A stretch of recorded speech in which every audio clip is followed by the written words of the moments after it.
I got baptized at the age of 5. I really didn't even understand what I was doing.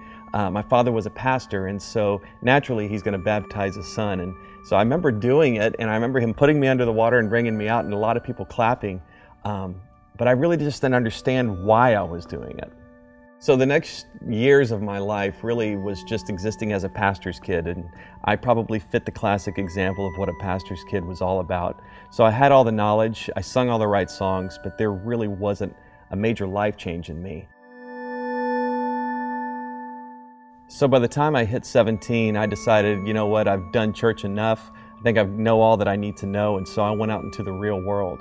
And I didn't go back to church for the next 13 years. My wife and I were doing music full-time. Everything was great. It seemed like, God was just an accessory that we would just pray to and hope that He would continue to bless our career.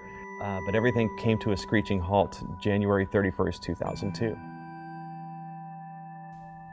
So I find myself laying on the emergency room bed, and all the doctors originally, when they were hooking me up to these wires and all these things, trying to figure out what was going wrong with my heart, the mood went from being very light to being very serious. What they explained to me is I was suffering from a condition called tachycardia afibrillation, and basically what that really means is you're in really bad shape. As I laid there on the hospital bed, hour after hour, they weren't able to regulate me and bring my heart rate back to normal. I started to get really concerned, and it dawned on me that I may not live to see the sun set that day. And then I thought, should I die today? I wasn't 100% sure that I would be going to heaven, and that concerned me. So the doctors come in and they say, we're going to give you 15 more minutes, and if your heart isn't fixed by this point and it doesn't respond to the medication we're giving you, we're going to stop your heart and start it back again. We're giving you 15 minutes. And so they left the room, and I thought to myself, I don't like that idea, because what's the guarantee that they're going to start my heart back up again?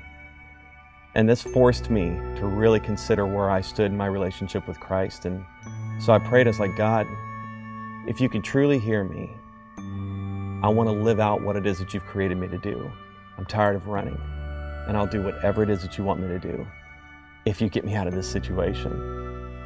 God heard that prayer, and when I said amen, it was at that moment my heart went back to normal, and I knew that God had given me a second chance.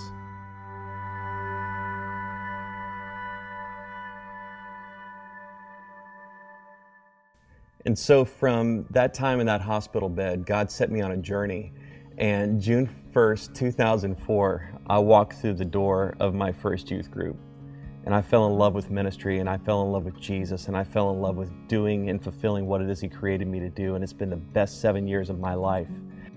So today, as I'm approaching 40 years old, I felt leading up to my birthday that God was calling me to a 40-day fast. And so within this fast, I've done a lot of reflecting.